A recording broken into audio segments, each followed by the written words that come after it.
നിങ്ങൾ കേട്ട് ഫോളോ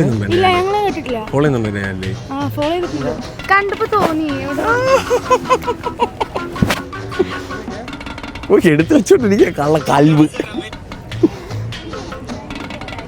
നിങ്ങളിതിൽ നോക്കി അറിയാലോ. ആ ഞങ്ങളെ നോക്കി അറിയാം.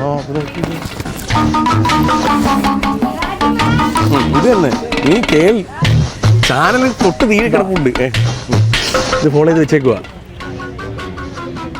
സൂപ്പർ ഫോളോവർ ഒന്നും അല്ല, ചെറിയൊരു ഫോളോവർ.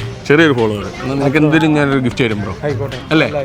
അന്നേരം നമ്മുടെ ചാനൽ ഫോളോ ചെയ്തിട്ടുണ്ട്. എൻ്റെ സൂപ്പർ ഫോളോവർ ആയിരുന്നെങ്കിൽ എന്ത് കിട്ടിയേനെ? എന്താ കിട്ടിയേനെ അറിയത്തില്ല. പിന്നെ എൻ്റെ വീഡിയോ കാണുന്നതെന്ന് പറഞ്ഞിട്ട് എല്ലാ ഫോണുകളും ഏതാ ഫോൺ അറിയില്ലല്ലോ. ഇതാണ് എൻ്റെ സൂപ്പർ ഫോളോവറിന് കൊടുക്കാൻ വെച്ചിരിക്കുന്നത്. നമസ്കാരം. അത് പോയി. അങ്ങനെ എൻ്റെ ചാനൽ മാത്രം ഫോളോ ചെയ്തിട്ടുണ്ട്. നമ്മുടെ ചാനൽ മാത്രം ഫോളോ ചെയ്തിട്ടുണ്ട്. ഒരു ഗിഫ്റ്റ് തരണ്ടായോ ഞാനാ? തീർച്ചയായും ഒരു ഉമ്മൊന്നും ഇടുക ആവശ്യമില്ല. മതി, അത് വേണ്ട, അത് പോരാ. ഇതേപോലൊരു ഫോളോവറിനെ ആദ്യമായിട്ടാണ് കാണുന്നത്. ഗിഫ്റ്റ് ഒന്നും വേണ്ട, അത് കിട്ടിയ അത് കിട്ടി. ഓക്കെ അല്ലേ? Thank you. ഹാപ്പി അല്ലേ? പിന്നെന്താ ഡബിൾ ഹാപ്പി.